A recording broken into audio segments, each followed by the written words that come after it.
అందరికీ నమస్కారం. ఈరోజు సార్వత్రిక ఎన్నికలు అయిపోయాక ఘన విజయం సాధించినాక తెలుగుదేశం పార్టీ జాతీయ వర్కింగ్ ప్రెసిడెంట్గా ఎంపికై మొట్టమొదటిసారి కడప నియోజకవర్గ క్యాడర్ మీటింగ్కి వచ్చిన మన యువగలం సారథి యువ నాయకులు మంత్రివర్యులు గౌరవనీయులైన నారా లోకేష్ గారికి కడప నియోజకవర్గ తెలుగుదేశం పార్టీ నాయకులు కార్యకర్తల తరపున స్వాగత సుమాంజలి తెలియజేసుకుంటున్నాను. సమావేశానికి వచ్చిన అతిథులు నాయకులకు కార్యకర్తలకు స్వాగతం తెలియజేసుకుంటున్నాను. ధన్యవాదాలు కూడా తెలియజేసుకుంటున్నాను. మన నాయకుడు శ్రీ నారా చంద్రబాబు నాయుడు గారు నన్ను కడప ఎమ్మెల్యే అభ్యర్థిగా గుర్తించిన నాటికి ముందు 20 ఏండ్ల నుంచి తెలుగుదేశం పార్టీ అభ్యర్థి ఇక్కడ గెలవలేదు.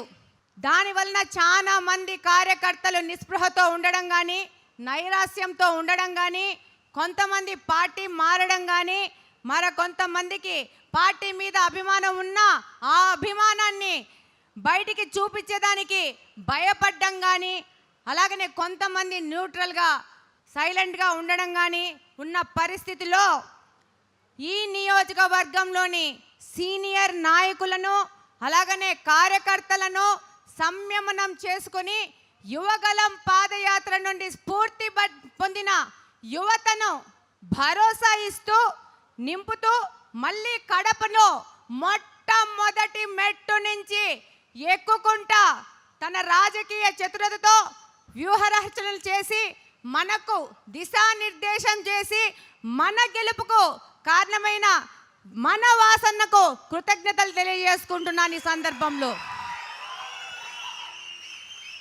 24 ఎన్నికలకు ముందు మన యువ నాయకులు శ్రీ నారా లోకేష్ గారు చేసిన పాదయాత్ర, మన అధినాయకులు శ్రీ నారా చంద్రబాబు నాయుడు గారు ఇచ్చిన స్ఫూర్తితో కార్యకర్తలు ఎంతో కష్టపడి తెలుగుదేశం పార్టీకి 135 మంది ఎమ్మెల్యేలను గెలిపించిన ఘనత అంటే అది మన కార్యకర్తలందరినీ తెలియజేసుకుంటా ఉన్నాను.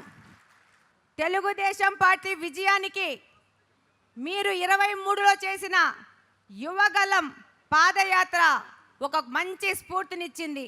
అలాగనే చంద్రబాబు నాయుడు గారి స్ఫూర్తితో వైకాపా పార్టీ ఎన్ని కేసులు పెట్టినా, ఎన్ని పోలీస్ దమకాయింపులు ఇచ్చినా, భయభ్రాంతులు చేసినా, ఏ రకమైన ప్రలోభాలకు లొంగకుండా కుల మతాలకు అతీతంగా వీరోచితంగా పోరాడి ఇక్కడ తెలుగుదేశం పార్టీని మొట్టమొదటి మహిళా ఎమ్మెల్యేని గెలిపించిన మీ అందరికీ చేతులెత్తి కృతజ్ఞతలు తెలియజేసుకుంటున్నాను.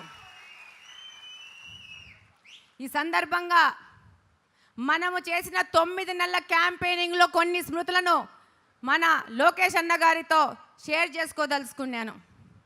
మొట్టమొదటిసారి కాగితాల పెంటలో మొదలు పెట్టామన్నా చాలా మంది అన్నారు, వీళ్ళ వల్ల ఏమవుతుంది, 1 గంట తిరిగిపోతారు, వీళ్ళ చేత కాదని.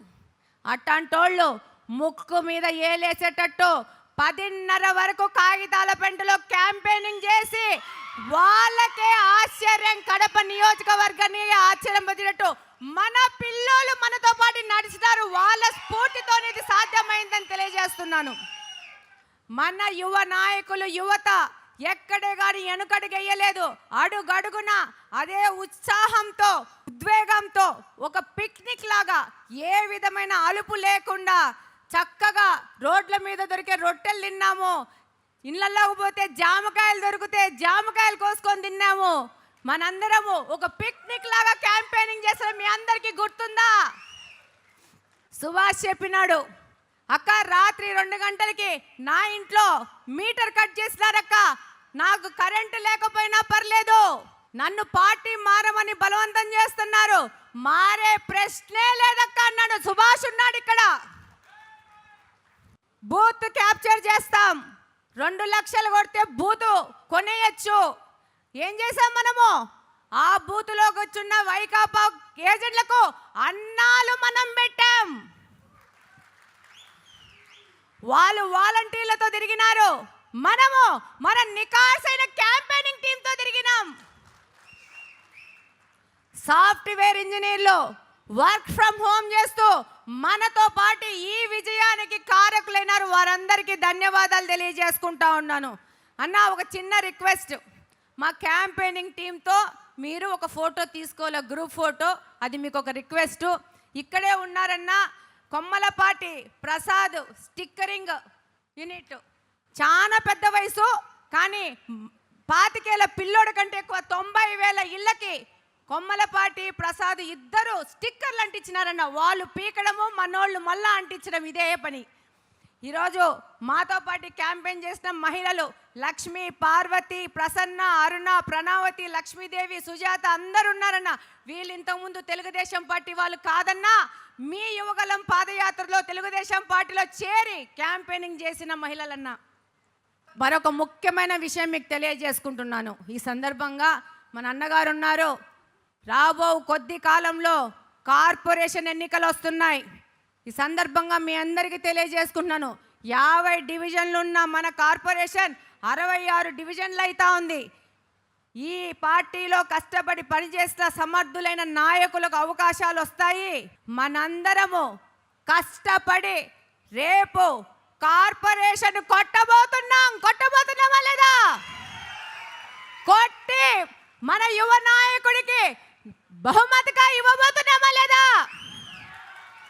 జాతీయ వర్కింగ్ ప్రెసిడెంట్గా ఎన్నికైన నారా లోకేష్ గారికి కడప కార్పొరేషన్ బహుమతి అవునా కదా? మనం ఇవ్వబోతున్నాం. అది ఖాయం. గట్టిగా చెప్పాలా? ఖాయం. కార్పొరేషన్ తెలుగుదేశం పార్టీ హస్తగతం అయిపోతుంది. అన్న, ఈరోజు అభివృద్ధి విషయానికి వస్తే కడప నియోజకవర్గం ముఖ్యంగా తాగునీటి, రోడ్లు మరియు డ్రైనేజీకి అత్యధిక ప్రాధాన్యత ఇస్తా పోతా ఉన్నాం. ఈరోజు 575 కోట్ల రూపాయలతో మాకు నీళ్లు లేవన్నా. ముఖ్యంగా కడప నియోజకవర్గంలో తిరిగి నేను తెలుసుకునేది ఏంటంటే, అత్యంత పాత నగరం కడప.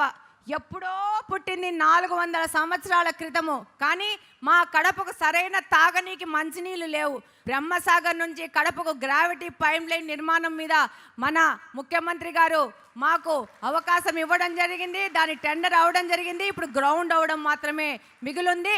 ఈ కార్యక్రమము కడప నియోజకవర్గానికి నీళ్ళు ఇచ్చిన ఘనత మన ముఖ్యమంత్రి నారా చంద్రబాబు నాయుడు గారిది, మన యువనేత నారా లోకేష్ గారిది అని సందర్భంగా తెలియజేసుకుంటా ఉన్నాను. ఈ జిల్లా, ఈ ప్రాంతం నుంచి ముఖ్యమంత్రులు ఇద్దరు, ఊరి నుంచి డిప్యూటీ సీఎంలు ఏం చేశారంటే, కడపని ఆస్పిరేషనల్ డిస్ట్రిక్ట్ని ఆస్పిరేషనల్ కడప చేశారు. ఒక ఏజెన్సీ కంటే అధ్వానంగా కడపను పెట్టినారు. నాకు ఇక్కడ తిరిగినప్పుడన్నా ఎప్పుడే కానీ 23 ముందు నేను కడపలో పెద్ద తిరిగింది లేదు. క్యాంపెయినింగ్లోనే మొత్తం కడప మొత్తం తిరిగినాను 9 నెలలు. నాకే ఆశ్చర్యం వేసిందన్న, ఇంత అధ్వానంగా ఒక హెడ్ క్వార్టర్స్, ఇక్కడి నుంచి 2 ముఖ్యమంత్రులు అయ్యారు. హెడ్ క్వార్టర్స్ని ఇంత అధోగతిన నిర్లక్ష్యం చేసిన ఉంటుందా అనేది నాకే ఆశ్చర్యం కలిగింది. రోడ్లు లేవు, కాలువలు లేవు, నా ఇంటి నీళ్ళు నీ ఇంటి మీద, నీ ఇంటి నీళ్ళు నా ఇంటి మీద వస్తూ అధోగతి పాలైందన్న. దీన్నంతా మన ప్రభుత్వము చక్కబెట్టాల్సిన అవసరం ఉంది. ముఖ్యమంత్రి గారి దృష్టికి వెళ్ళి స్పెషల్ పర్మిషన్ మీద 69 కోట్ల రూపాయలతో మళ్ళా గ్రాంట్ తీసుకోవడం జరిగిందన్న. ఆ పనులు ఎగ్జిక్యూషన్లో ఉన్నాయి.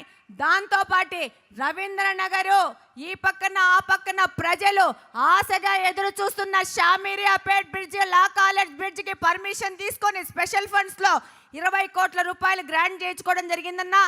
వర్క్ గ్రౌండ్ అయింది, వర్క్ ప్రోగ్రెస్లో ఉందన్న. కడపలోని ప్రజలకు అభివృద్ధిని పరిచయం చేయాల్సిన అవసరం ఉందని సందర్భంగా తెలియజేసుకుంటున్నాను. అన్న, ఆస్పిరేషనల్ డిస్ట్రిక్ట్ అన్న, చాలా మంది పేదోళ్ళు ఉంటారన్న. ముఖ్యంగా కడప అత్యధిక జనాభా, దాదాపు మాకు ఓట్లే 2,87,000 అన్న. 144 ప్రభుత్వ కార్పొరేషన్ సంబంధించిన స్కూల్స్ ఉన్నాయన్న. నేను దాదాపు చాలా స్కూల్స్ని వెళ్ళడం జరిగిందన్న. బెంచ్లు, బాత్రూమ్లు, నీళ్ళు, కాంపౌండ్ వాల్స్ అన్న బేసిక్ అన్న. ఇవి బేసిక్. ఆడపిల్లలు బాత్రూమ్ పోతే వాళ్ళకి యూరినరీ ట్రాక్ట్ ఇన్ఫెక్షన్ వచ్చేకుండా చూడవలసిన బాధ్యత మనదన్న. అది బేసిక్ అన్న. మంచి ఆర్ఓ వాటర్ ఇవ్వాల్సిన బాధ్యత మనదన్నా పిల్లోళ్ళకి. అలాగనే పిల్లోళ్ళు ఆకతాయి పిల్లోళ్ళు ఎగిరి గోడలు దుంకి స్కూళ్ళల్లోంచి పోకుండా వాళ్ళని కట్టడి చేసి డిసిప్లిన్గా వాళ్ళని స్కూల్లో పెట్టి చదివించుకోవాల్సిన అవసరం ఉందన్నా. ఇవన్నీ నేను మీ దృష్టికి తీసుకొని వస్తుందన్నా. కలెక్టరేట్ ముందే జూనియర్ కాలేజ్ ఉందన్నా, కాంపౌండ్ వాళ్ళు లేదన్నా, పిల్లోళ్ళు వెళ్ళిపోతున్నారన్నా. దానికి తక్షణమే కాంపౌండ్ వాళ్ళకి శాంక్షన్ చేయాలని కోరుకుంటున్నానన్నా. ఇంకొక ముఖ్య విషయము, ఇది నా కోరిక, ఇది నా డ్రీమ్. మా కడపలో 4 చెరువులు ఉన్నాయన్న. 4 చెరువులు మా కడపలోని మురికి నీటిని తీసుకుపోయి పెట్టుకుంటున్నాయన్న. వాటిని సుందరీకరణ చేసి ఈ యొక్క 4 చెరువులు, పక్కిరిపల్లె చెరువు, బుడ్డాయిపల్లె చెరువు, పుట్లంపల్లె చెరువు, దేవుని కడప చెరువును సుందరీకరణ చేసి మనము నడిచి వాక్ చేసుకునే విధంగా మన మహిళలు ఆ పార్కు చుట్టూ వాక్ చేస్తూ వాళ్ళు ఆహ్లాదకరంగా ఆరోగ్యాలు పెంచుకునే విధంగా మన ప్రభుత్వం ద్వారా ఈ కడపకి ఒక ఫేస్ లిఫ్ట్ కావాలని నా కోరికన్నా. ఇది నా ఆధ్వర్యంలో జరగాలని చెప్పేసి మిమ్మల్ని కోరుకుంటున్నా. మీరు తప్పకుండా దీనికి శాంక్షన్ చేస్తారని పూర్తిగా నమ్ముతున్నానన్నా. థ్యాంక్ యూ అన్న, ఈ అవకాశం ఇచ్చినందుకు. ఈ యొక్క కడపలో మనం తల ఎత్తుకొని నిలబడుకొని తిరుగుతున్నామంటే అది మీ అందరి యొక్క కృషి అని మరొకసారి తెలియజేసుకుంటూ జై తెలుగుదేశం, జై తెలుగుదేశం, జై తెలుగుదేశం. నారా లోకేష్ గారి నాయకత్వం వర్ధిల్లాలి.